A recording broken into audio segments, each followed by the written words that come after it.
Good morning, everyone. I am Sanjay Kumar Singh from Sagar Institute of Science and Technology, Gandhinagar, Bhopal.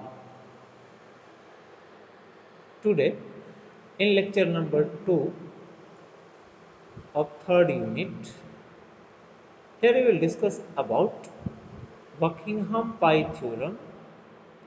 Second one, Buckingham Pi theorem for forced convection and Buckingham Pi theorem for free convection. Buckingham Pi theorem for force convection and Buckingham pi theorem for free convection, ये दोनों आपके RGPV exam के लिए important है। कभी कभी Buckingham pi theorem right A short notes on Buckingham pi theorem भी exam में आ जाता है। तो RGPV examination point of view से ये इम्पोर्टेंट है, जो आपके एग्जाम का क्वेश्चन हो सकता है।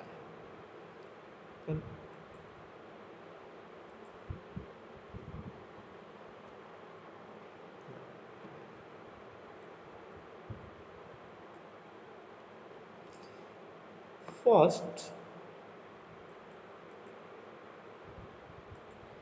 Statement of Buckingham pi theorem. Buckingham pi theorem बोलता है कि अगर किसी भी डायमेंशनली होमोजीनियस इक्वेशन में अगर n नंबर ऑफ वेरिएबल्स है और उसको एक्सप्रेस करने के लिए m number of primary dimension है, तो पूरे वेरिएबल्स को n minus M non dimensional term में एक्सप्रेस कर सकते हैं और उस नॉन डायमेंशनल टर्म को बोलते हैं पाई टर्म। यहाँ देखिए statement, according to Buckingham pi theorem, if n variables are influencing a phenomena and if they can be expressed in m number of primary dimensions is m, l, t and theta. These are called primary dimensions. Then the dimensionless independent group form will be n minus m. These dimensionless terms are called pi terms. The independent dimensionless groups can be arranged as function of pi 1, pi 2, pi 3 dot is equal to g। यानी कि अगर मान लें कि इन particular phenomena जो total number of variables है, तो total number of variables अगर 7 है और एक्सप्रेस करने के लिए M L T theta primary dimensions, number of primary dimensions अगर 4 है, तो नंबर ऑफ डायमेंशनलेस ग्रुप यानी कि नंबर ऑफ पाई टर्म क्या हो जाएगा, n minus M, that equal to 7 minus 4 is equal to 3। So f pi 1, pi 2, pi 3 is equal to 0 according to Buckingham, and each pi 1 term is the function of other remaining two pi term, means pi 1 is the function of pi 2 pi 3, or pi 2 is the function of pi 1 pi 3, or pi 3 is the function of pi 1 pi 2. Each pi term is a function of other two pi terms. So this is the statement of Buckingham pi theorem. Now, if how this Buckingham pi theorem is applicable,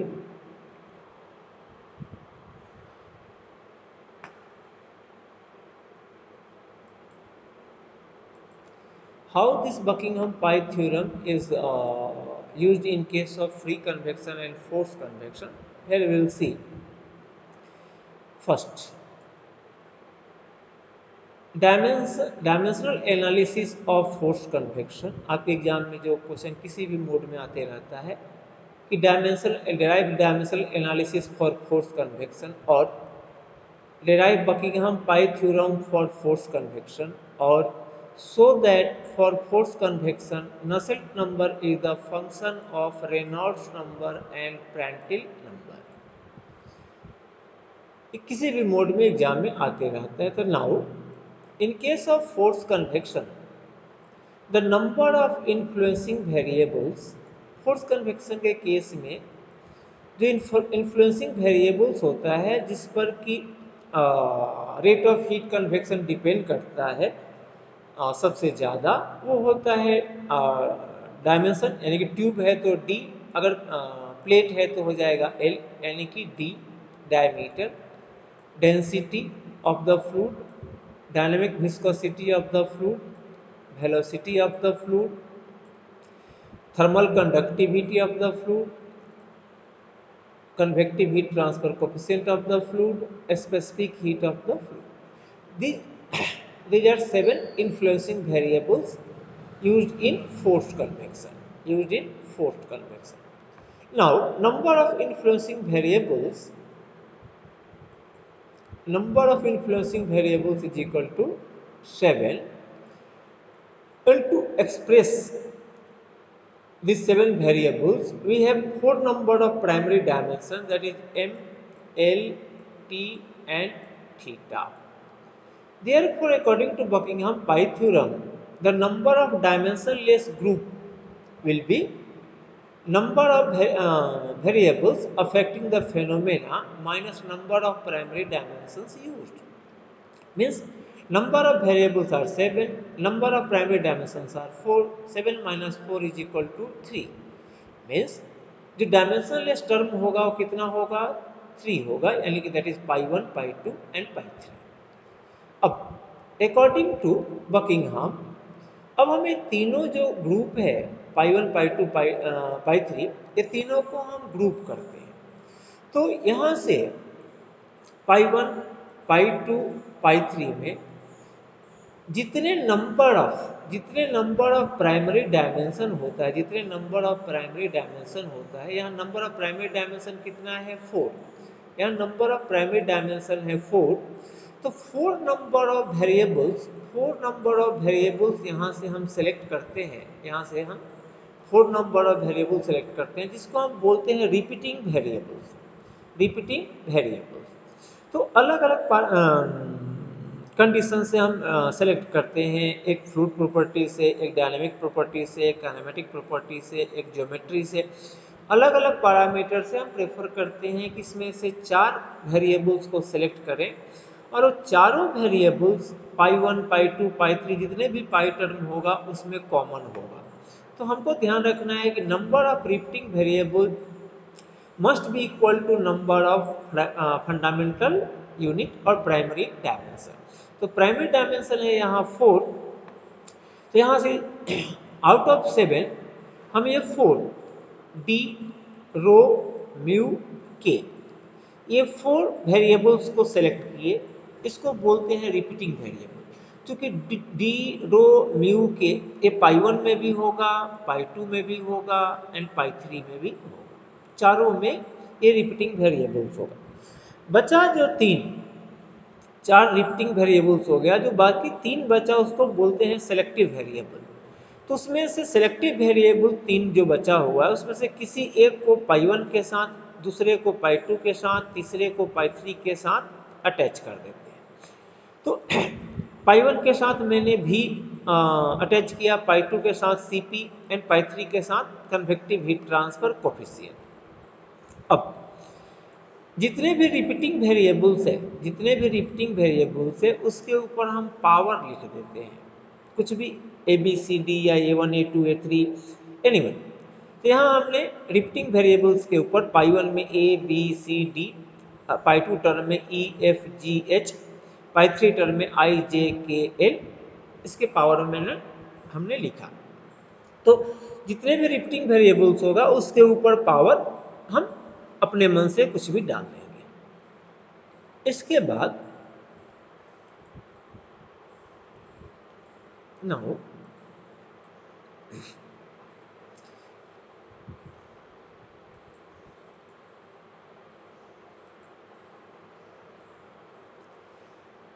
D, row, mu के is called repeating variables and number of repeating variables is equal to number of primary dimensions. अब remaining जो 3 बचा C P H and U या भी velocity, that is called selected variable.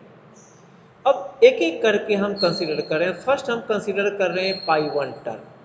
तो pi one term जो वहाँ हमने लिखा था उसको यहाँ हम लिख देंगे। Pi one is equal to D power A rho power B mu power C K power D and भी। अब सभी का dimension M L T theta form में हम यहाँ नीचे लिख देंगे। पाई वन कांस्टेंट है तो पाई का क्या हो जाएगा, M power zero L power zero T power zero and theta power zero. L diameter का M L T theta form में यूनिट क्या हो जाएगा, एल, तो एल पावर ए। रो का KG per metre cube means M L power -3 power B. इसके बाद से mu pascal second, M L T theta form में M L power -1 T power -1 power सी।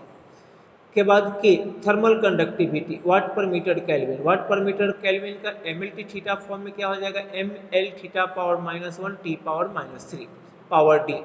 इसके बाद velocity metre per second means L T power -1। तो पाइवल term में जितने भी वेरिएबल्स है सभी वेरिएबल्स का यूनिट हमने M L T theta form के फॉर्म में लिख दिया। अब एक एक करके हम पावर को कंपेयर करें। First comparing power of M. Left hand side में एम का पावर क्या है, जीरो, तो लेफ्ट हैंड साइड में हो गया जीरो। राइट हैंड साइड में जीरो। राइट हैंड साइड में एम का पावर, यहाँ एम नहीं है यहाँ एम है, एम का पावर क्या हो जाएगा, बी, तो ये हो गया बी। के बाद m का पावर c प्लस सी, यहाँ m का पावर d प्लस d, यहाँ कोई m नहीं है, छोड़ दीजिए। इसको कर लिखते हैं इक्वेशन नंबर 1। इसी तरह से second one comparing power of l। Left hand side में l का पावर जीरो, तो यहाँ लेफ्ट हैंड साइड हो गया zero is equal to, right hand side में l का पावर a, तो यहाँ पावर हो गया a। दूसरा यहाँ l पावर -3b, तो -3b, l power -1c -c, l power d, l power plus d, l power 1 तो प्लस। इसी तरह से कंपेयरिंग पावर ऑफ t के पावर को left hand side right hand side में कंपेयर किए। इसके बाद से comparing power of theta. Comparing power of theta जब हम किए तो d इज इक्वल टू, यहाँ से आया value of d is equal to zero. d is equal to zero या अब ये d का वैल्यू हम इक्वेशन नंबर 3 में सब्स्टिट्यूट कर देंगे, तो यहाँ से निकल जाएगा c is equal to -1।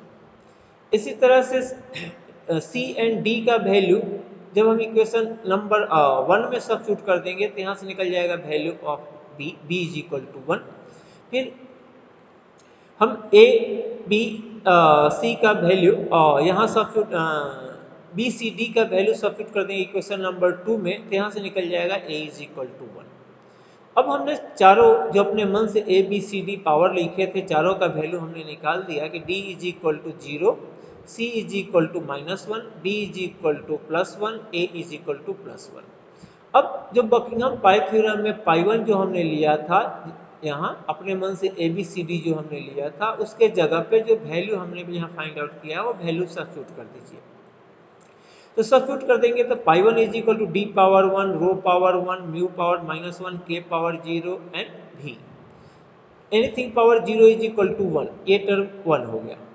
Mu power -1 ये चला जाएगा डिनोमिनेटर में, तो न्यूमरेटर में क्या बचेगा, यहाँ रो भी डी बाई म्यू। तो रो भी पाई वन इज इक्वल टू आ गया रो भी डी बाई म्यू, एंड रो भी D by mu is also called Reynolds number. यानी कि पाई वन टर्म जो आ गया in terms of Reynolds number. Now इसी तरह से सेम प्रोसीजर हम फॉलो करेंगे पाई टू के लिए।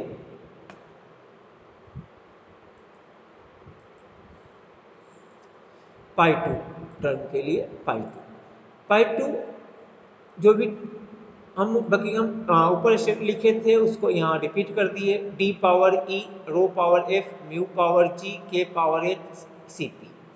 अब left hand side right hand side में जितने भी वेरिएबल्स हैं सबका हम यूनिट एमएलटी थीटा फॉर्म में लिख देंगे। फिर इसके बाद से कंपेयर करेंगे, comparing power of M, comparing power of L, comparing power of T and comparing power of theta. यहाँ से वैल्यू निकल जाएगा value of H, value of G, value of F and value of. अब ये जो value हमने निकाला है ई एफ जी एच का, ये सभी वैल्यू हम पाई टू टर्म में सब्स्टिट्यूट कर देंगे। पाई टू टर्म में सब्स्टिट्यूट कर देंगे यहाँ से, तो डी पावर 0 1 हो गया, रो पावर 0 1 हो गया, बचा क्या mu C P by K, यानी कि pi two is equal to आ गया mu C P by K. Mu C P by K is also called Prandtl number, यानी कि pi two is equal to आ गया प्रांटल नंबर। इसी तरह से हम नेक्स्ट पाई थ्री,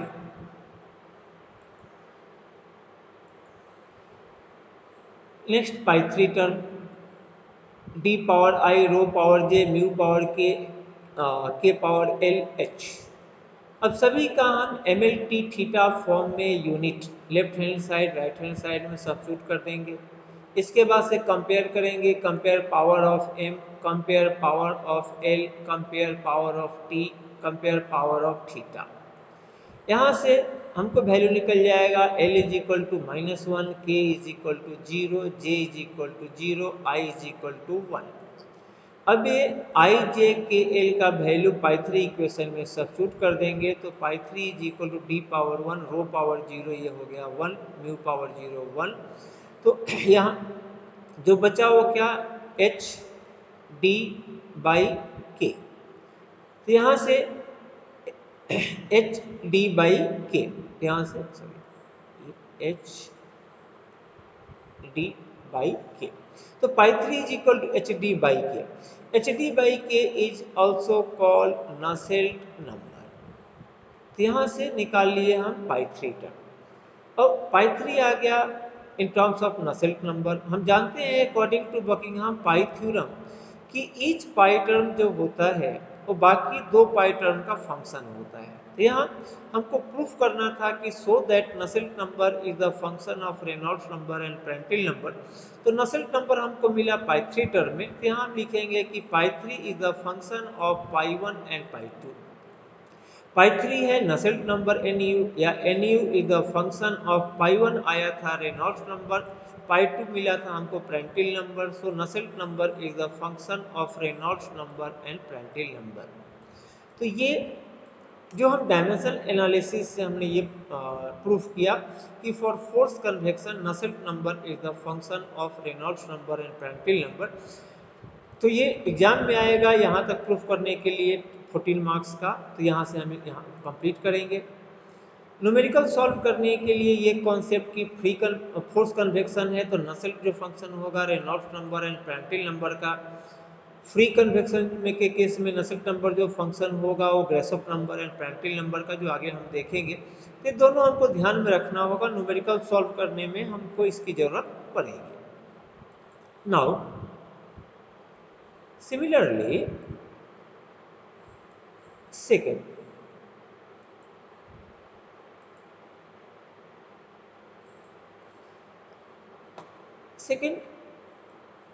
ये किसी भी मोड में एग्जाम में आ सकता है कि derive dimensional analysis for free convection और नेचुरल कन्वेक्शन, और derive Buckingham pi theorem for free convection, और so that for free convection Nusselt number is the function of Grashof number and Prandtl number. तो यहाँ हमको proof करने के लिए this is not force, this is free. In case of free convection,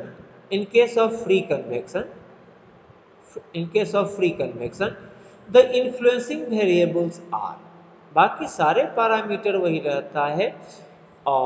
force convection में velocity influencing parameter होता है, free convection के केस में बॉयंस फोर्स रोल गवर्न करता है। तो वेलोसिटी को हम रिप्लेस कर देते हैं by the help of beta G delta T. बाकी के 6 जो पैरामीटर्स है वो एज इट इज वही रहेगा।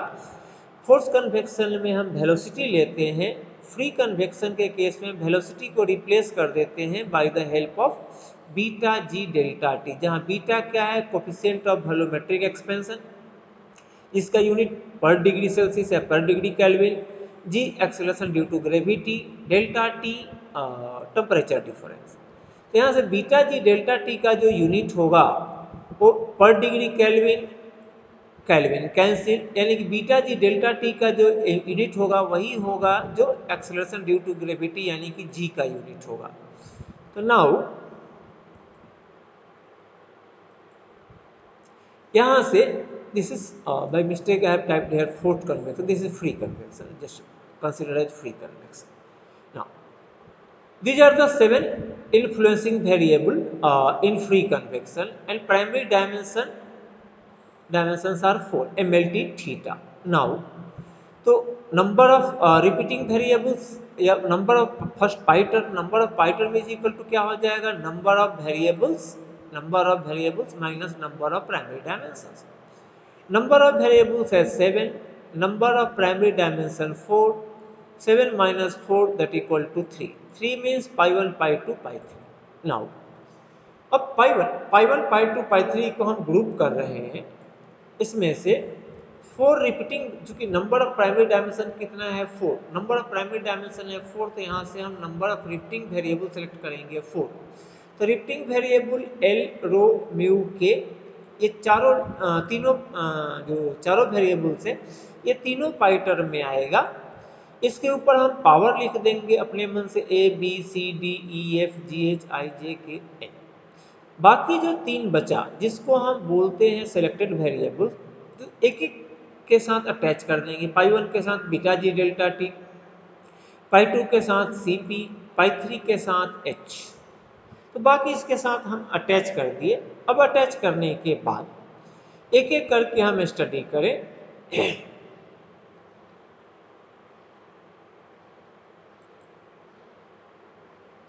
फर्स्ट हम कंसीडर कर रहे हैं pi 1 term, pi 1 term. Pi 1 term को लिए L power A rho power B mu power C K power D beta G delta T. Left hand side right hand side में जो भी वेरिएबल्स है या कांस्टेंट है सबका पावर हम M L T theta form में यूनिट लिख दिए। अब यूनिट लिखने के बाद हम सबके left hand side right hand side में पावर को कंपेयर करेंगे। तो फर्स्ट कंपेयर करेंगे power of M, M left hand side में एम का पावर जीरो, ये हो गया जीरो। राइट हैंड साइड में m का पावर b, तो ये हो गया b। यहाँ m का power c, c, m power d, d। इस तरह से कंपेयरिंग पावर ऑफ l, कंपेयरिंग पावर ऑफ t and comparing power of theta, चारों एम एल टी थीटा के पावर को कंपेयर किए। इससे हमको वैल्यू निकल गया d is equal to 0, c is equal to -2, b is equal to 2, a is equal to 3। अब ये ए बी सी डी का वैल्यू हम पाई 1 इक्वेशन में, ये जो पाई 1 इक्वेशन है इसमें सब्स्टिट्यूट कर देंगे। सब्स्टिट्यूट करने के बाद पाई 1 इज इक्वल टू ये टर्म आ गया के पावर 0 यानी कि हो गया 1। तो बचा क्या, beta G delta T L Q rho square by mu square.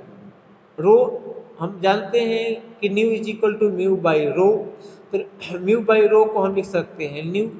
तो यहाँ से या pi 1 is equal to beta G delta T L C Q by nu square, and beta G delta T L C Q by nu square is also called Grashof number, जिसको हम जी are से indicate करते हैं। तो now इसी तरह से pi 2 term, second pi 2 term लिखे। पाई 2 टर्म के सारे वेरिएबल्स को हम M L T theta form में उसका यूनिट लिखे। कंपेयर करेंगे, compare power of M, power of L, power of T and power of theta. यहाँ से हम निकाल लेंगे value of H G F E. अब ये ई एफ जी एच का वैल्यू हम पाई टू टर्म में सब्स्टिट्यूट कर देंगे, पाई टू टर्म में सब्स्टिट्यूट कर देंगे। ये हो गया 1, ये हो गया 1, यानी कि pi two is equal to क्या आ गया, mu C P by K. Mu C P by K is also called Prandtl number, means pi two is nothing but Prandtl number. Now next pi three. अब हम यहाँ consider कर रहे हैं pi three term. Pi three term left hand side right hand side में सबको M L T theta form में लिख दिए। इसके बाद compare power of M, compare power of L, compare power of T and compare power of theta. यहाँ से हम फाइंड आउट कर लिए value of L, value of K, J, आई। अब सभी आई जे के एल का वैल्यू हम पाई थ्री टर्म में सब्स्टिट्यूट कर देंगे। यहाँ से निकलेगा pi three is equal to H L by K. H L by K, तो H L by K. Now we know H L by K is called Nusselt number, और हम जानते हैं ये पाई थ्री आ गया, और हम जानते हैं कि according to Buckingham pi theorem each pi term जो होता है function of other two pi term. So here हमको प्रूफ करना था कि in case of free convection और natural convection Nusselt number is the function of Grashof number and Prandtl number. So pi 3 is function of pi 1, pi 2. So Nusselt number is a function of Grashof number and Prandtl number. तो ये Buckingham pi theorem हम लोगों ने drive किया for free convection. इसके पहले हम लोगों ने किया था फोर्स कन्वेक्शन। तो फ्री कन्वेक्शन के केस में Nusselt number is the function of Grashof number and Prandtl number. Force convection के केस में Nusselt number is the function of Reynolds number and Prandtl number.